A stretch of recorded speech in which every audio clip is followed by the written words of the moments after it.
Assalamualaikum warahmatullahi wabarakatuh. Perkenalkan, nama saya Kaliana Tantri dengan nomor induk mahasiswa 1872150010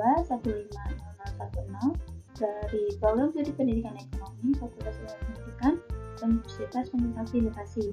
Pada video kali ini untuk memenuhi nilai ujian akhir semester mata kuliah kurikulum dan buku teks ekonomi dengan dosen pengampu Ibu Ayu Nurul Amalia SMMPD, saya akan menjelaskan materi yang terdapat dalam modul kurikulum Merdeka. Adapun materi-materi yang dipelajari atau yang akan saya bahas yaitu profesi pekerjaan di bidang pemasaran. Yang pertama ada pengertian profesi, yang kedua karakteristik profesi, yang ketiga profesi pemasaran di masa sekarang, dan yang keempat profesi pemasaran di masa depan.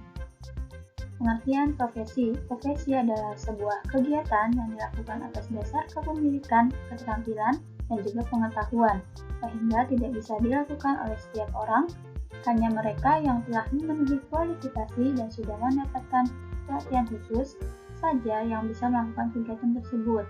Orang yang memiliki profesi bisa dikatakan sebagai tenaga kerja profesional yang menyediakan layanan berdasarkan aturan dan juga ilmu yang dikuasainya.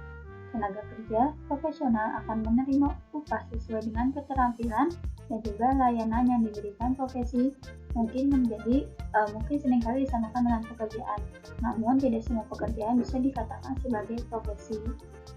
Karakteristik profesi yaitu 1. Ujian kompetensi. Sebelum memiliki profesi, terdapat persyaratan khusus yang harus dipenuhi, yaitu lulus dalam uji kompetensi. Melalui tes tersebut, bisa disimpulkan bahwa apakah orang tersebut telah mampu menjalankan profesi dalam bidang tertentu atau tidak. Yang kedua yaitu kode etik. Profesi memiliki kode etik yang harus dipatuhi oleh semua orang yang menjalankannya. Jika melanggar, maka akan dikenakan sanksi sesuai dengan ketentuan. Yang ketiga ada keterampilan. Profesi memiliki pengetahuan teoritis dan juga ekstensif yang harus dipahami dengan baik sehingga mampu diterapkan dengan tepat.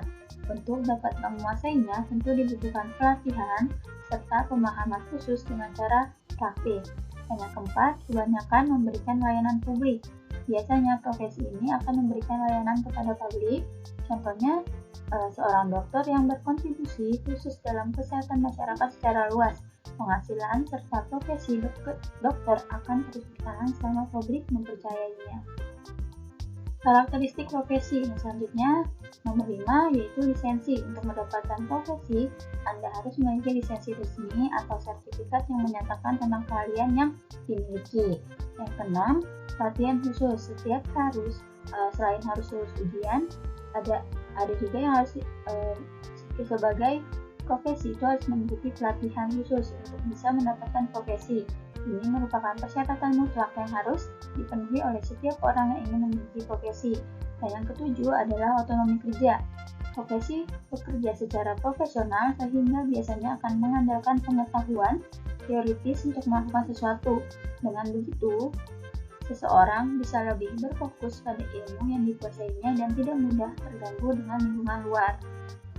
Profesi pemasaran di masa sekarang. Nah, profesi pemasaran di masa sekarang itu antara lain ada pramuniaga. Pramuniaga ini adalah seorang yang bekerja di sebuah toko atau swalayan atau juga di perusahaan yang bergerak di bidang perdagangan dengan tujuan utama melayani konsumen di tempat tersebut. Pramuniaga juga kerap disebut sebagai pelayan toko dan umumnya bertugas membantu konsumen mencarikan barang yang dibutuhkan. Yang kedua ada kasir. Menurut Kamus Besar Bahasa Indonesia atau KBBI, kasir adalah seorang pemegang kas atau uang atau orang yang bertugas menerima dan membayarkan uang. Jadi, pada intinya ini, kasir ini adalah orang yang bekerja melayani transaksi penjualan. Yang ketiga ada pengantar barang atau kurir. Kurir adalah sebuah aktivitas pengiriman barang yang dilakukan secara langsung. Sebenarnya, pekerjaan kurir ini sudah ada sejak zaman dahulu. Masyarakat Indonesia sendiri lebih mengenal kurir ini sebagai pekerjaan untuk mengantarkan barang atau paket. Yang keempat ada Sales Promotion Girl atau SPG.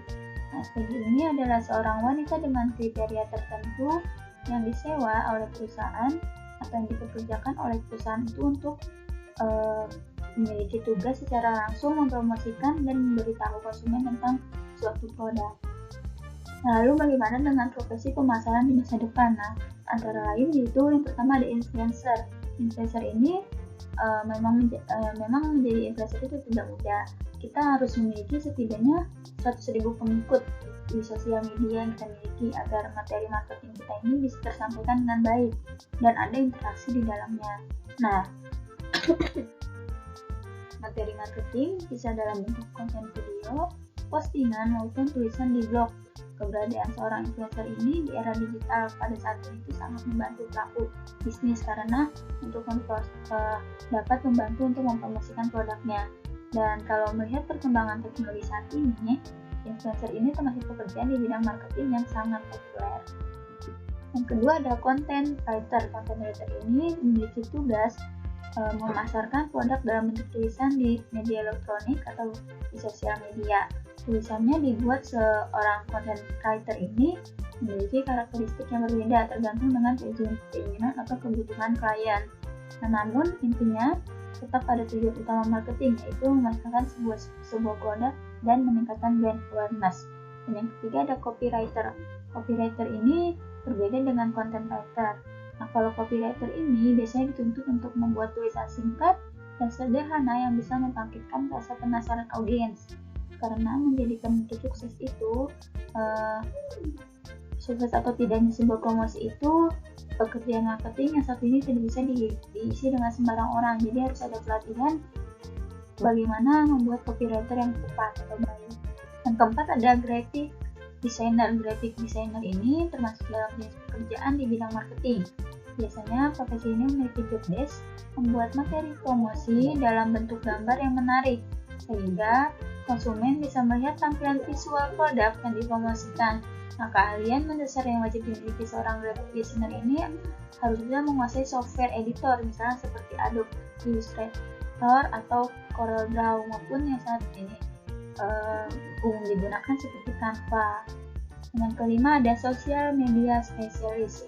Media sosial menjadi wadah paling efektif di era digital untuk melancarkan strategi pemasaran sebuah produk. Meskipun terlihat mudah, namun dibutuhkan seseorang yang memiliki ide-ide yang cemerlang serta keahlian dalam memahami perilaku pengguna agar strategi marketing berjalan lancar. Nah, demikian materi yang bisa saya sampaikan. Kurang lebihnya mohon maaf. Terima kasih atas perhatiannya. Assalamualaikum warahmatullahi wabarakatuh.